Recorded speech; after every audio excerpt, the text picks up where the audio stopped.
Tobey Maguire est de retour dans le film Avengers Doomsday. Black Panther 3 est plus proche qu'il n'y paraît, et les X-Men, après le redémarrage, prennent leur première forme. Shang-Chi 2 sortira aussi quelque part par là, mais prenons les choses dans l'ordre. Prêt pour une portion de nouvelles fraîches sur les super-héros. Évaluez la vidéo, car les nouvelles commencent tout de suite. Peut-être le plus grand retour de Tobey Maguire aura lieu dans le film Doomsday. C'est ce que disent Daniel Richtman et d'autres initiés. Et Tobey a été vu à Londres non loin du plateau de tournage du film, donc la question de sa participation aux Avengers peut être close. D'autant plus que l'acteur lui-même a dit que s'il reçoit un appel de Marvel, il sera dans le costume en 1 heure. Selon les rumeurs, l'univers de Maguire deviendra l'un des 3 clés du projet et prendra part à la collision avec un autre monde. Et Tobey lui-même réalisera un vieux souhait et apparaîtra dans un même film avec Wolverine. Cela aurait pu se produire dès le premier volet, mais à l'époque, on a tout simplement perdu le costume de Hugh Jackman. Voilà le multivers. Si l'on en croit les rumeurs, dans les prochains volets des Avengers, Dr Fatalis réunira sa propre équipe pour affronter les héros.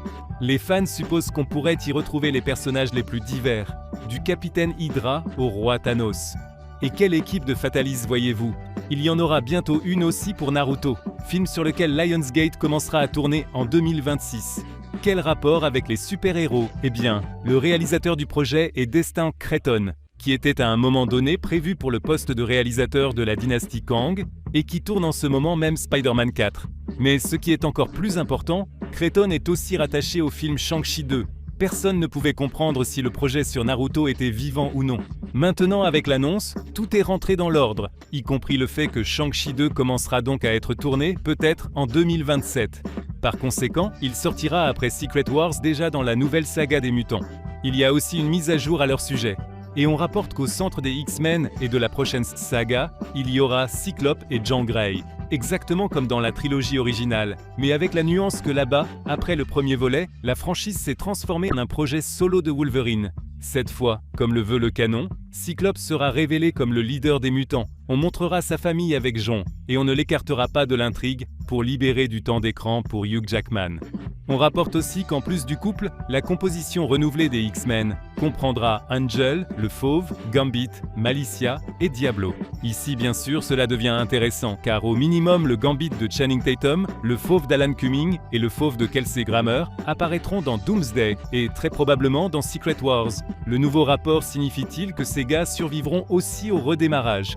Peu probable, car Cumming a 60 ans et Grammer 70. Étant donné que Marvel veut une équipe plus jeune, ils conviennent peu, il est plus probable que le studio ait pris le chemin inverse. Au lieu de faire une pause entre les différentes versions des personnages, maintenant, au contraire, ils attireront l'attention avec le retour des anciens acteurs, rappelleront le Fauve et Diablo à la mémoire du spectateur et montreront ensuite de jeunes versions renouvelées. Le studio Fox a fait cela dans Days of Future Past, et cela a assez bien fonctionné. Mais Gambit est à part dans l'équation. D'abord parce que Ryan Reynolds a dit qu'il voulait voir Channing Tatum dans l'univers cinématographique. Tatum lui-même n'est pas contre jouer Gambit, et compte tenu de la nouveauté du personnage, le laisser chez Marvel n'est pas un problème, sauf qu'il faudra changer la ligne amoureuse avec Malicia. Elle doit être jeune, avec les autres mutants. Et Tatum, à 45 ans, ne convient pas très bien pour le rôle de partenaire dans ce cas. Soit prendre une Malicia plus âgée, soit laisser le Gambit de Tatum sans intérêt amoureux. Bien que qui sait, peut-être qu'ils introduiront 2 Gambits. Celui de Tatum sera dans l'équipe avec Deadpool, et le nouveau avec la jeune Malicia. DC a finalement 2 Batman de prévus, alors pourquoi Gambit serait-il pire? L'essentiel est qu'il ne fasse pas la nouvelle version de Gambit originaire du Wakanda, et on survivra au reste.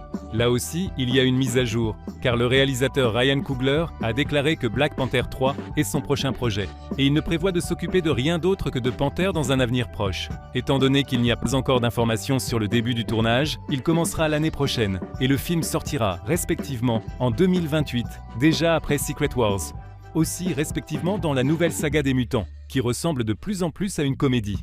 Où le redémarrage promis par Marvel s'est transformé en retour du Docteur Strange, il y aura le vieux Wakanda, Shang-Chi, le Spider-Man de Hollande, et même Dr Fatalis semble être conservé.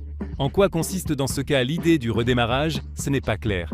Et cela ressemble plus à une simple rénovation cosmétique du monde pour y intégrer les mutants. Et pour le reste, personne ne remarquera même les différences. En fait, il n'y a rien de mal à cela. Avec l'idée de repartir de zéro, Kevin Feige a déjà rencontré des problèmes dans la saga du multivers. Il est logique que Marvel ne veuille pas maintenant rompre les liens avec des acteurs populaires, pour ne pas avoir à les faire revenir plus tard comme Downey Jr. D'autres projets ont tout de même souffert, et en premier lieu c'est Wonder Man. Le personnage qui, selon le scénario fuité de la dynastie Kang, rejoignait les Avengers, sort maintenant modestement sur Disney+, avec l'étiquette Spotlight, pour des projets qui, comme Werewolf by Night, influencent peu l'univers cinématographique. Néanmoins, on continue de sortir du matériel publicitaire. Et grâce au dernier, nous avons appris qu'à l'intérieur de l'univers, la comédie musicale Rogers, que nous avons vue dans Hawkeye, sort sous forme de long métrage.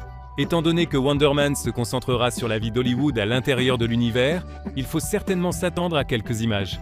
Et Simon Williams lui-même, selon les mots du chef de projet, possède 3 super-pouvoirs principaux. Il a une super vitesse, une super force et la capacité de créer de puissantes explosions. Et tellement puissante qu'Andrew Guest a déclaré que Wonder Man lui-même ne sait pas à quel point il est fort, car il ne s'est jamais battu de toutes ses forces. Néanmoins, le chef de projet dit que Simon est absolument indifférent à ses pouvoirs. Il veut devenir acteur et ne prévoit même pas d'utiliser ses capacités. Cependant, comme le promettent les créateurs, Wonder Man comprend aussi qu'un grand pouvoir implique de grandes responsabilités, et il veut tout de même aider les gens. Donc ce conflit d'acteurs et de super-héros sera au centre de l'intrigue de la série. Et aussi beaucoup d'ironie comme des gens fatigués des héros, et des tentatives de copier la série The Boys en montrant l'envers de l'industrie de la promotion des super-héros. L'idée est bonne, mais elle a environ 5 ans de retard, car même The Boys a déjà lassé. Le fait est qu'on a commencé à développer Wonder Man dès l'année 2025, quand The Boys était populaire, et qu'il y avait une demande dans le monde pour le postmoderne et la réinvention du genre des super-héros.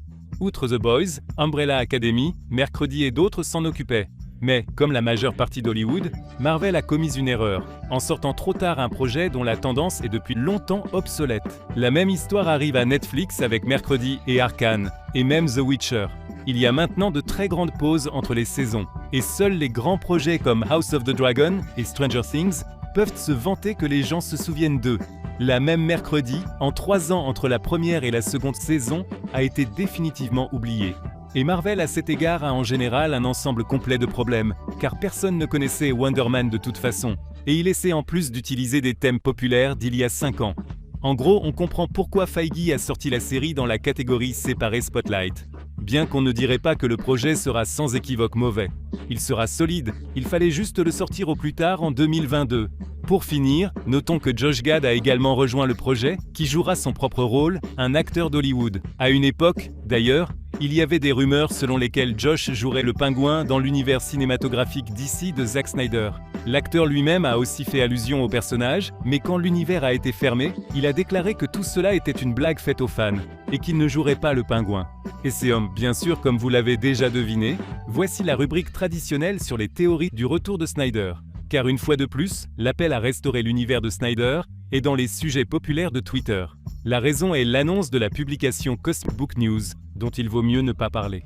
Le portail a déclaré que le même initié qui en 2 mois a raconté que Marvel avait décidé de refaire à zéro le redémarrage de Daredevil, leur a raconté qu'après la vente de Warner Brothers, presque tous les propriétaires hypothétiques veulent faire revenir Snyder. En particulier, on dit que le fonds d'investissement public d'Arabie Saoudite est intéressé par l'achat de Warner Brothers. Ici, dans les meilleures traditions des publications douteuses, il y a 50% de vérité, multiplié par 50% de mensonges. Car le fonds souverain d'Arabie Saoudite peut vraiment racheter Warner Brothers. Forbes et d'autres médias faisant autorité écrivent à ce sujet. On rapporte qu'au moins le fait des négociations a eu lieu, et il n'est pas difficile de deviner que les représentants de l'Arabie Saoudite offrent pour Warner Brothers le prix le plus élevé de tous les acheteurs potentiels. Ici entrent en jeu les théories sur le retour de Snyder, mais des théories ayant partiellement un fondement. Car premièrement, Zack Snyder publie déjà depuis le 2e mois comme si de rien n'était des photos de son univers DC. Et deuxièmement, devinez en collaboration avec qui Snyder tourne son prochain film intitulé The Fighter. C'est exact, avec le fonds d'investissement d'Arabie Saoudite. Turki Al-Sheikh, proche de lui et connu de tous les fans de l'UFC et de la boxe, a avoué directement en avril 2025 son amour pour l'œuvre de Snyder et a déclaré qu'il était la meilleure option pour l'adaptation d'un film sur l'UFC. Et là, qui sait, peut-être aussi d'autres. C'est de là, proprement dit, que les rumeurs apparaissent. Les investisseurs d'Arabie Saoudite rachètent Warner Brothers, ramènent Snyder, et celui-ci rend à son DC sa grandeur passée. Certains particulièrement impressionnables déclarent découillent même sous ce prétexte le retour de Nolan. Il était après tout le producteur de Man of Steel de Snyder. C'est bien sûr de la fiction absolue. Les investisseurs saoudiens sont des gens intelligents. qui n'ont jamais dans l'histoire détruit les entreprises qu'ils achetaient. Manchester City, Newcastle et d'autres clubs de football ont subi une restructuration très prudente sans mesure radicale. Ainsi, dans le cas de Warner Brothers, il n'y a aucune raison de croire que quelqu'un va licencier James Gunn. Au maximum, on lui demandera de laisser Snyder tourner un film dans un univers alternatif. Mais même cela, c'est la limite de tous les rêves possibles. Et encore, si l'Arabie Saoudite rachète Warner Brothers tout court. Contre eux, il y a la deuxième personne la plus riche de la planète, Larry Ellison et Netflix, qui allouent des milliards à The Witcher. La même Netflix, d'ailleurs, a déjà rencontré des difficultés avec Zack Snyder et son Rebel Moon raté, c'est pourquoi il est peu probable que Snyder revienne quelque part là-bas. Et nous terminerons l'émission par la non moins traditionnelle Minute Disney. L'initié qui a publié la photo de Daredevil et déclaré qu'il avait vu la photo du film Doomsday a eu peur de les publier, car selon ses dires, pour une telle chose, Marvel prendra des mesures sévères. Mais à la place, le gaz a posté son propre dessin, sur lequel il a représenté à quoi ressemblera approximativement Mystique dans le film. Évaluez l'apparence dans les commentaires et partagez votre avis sur l'affaire Zack Snyder. Et c'est tout pour nous, à la prochaine les amis.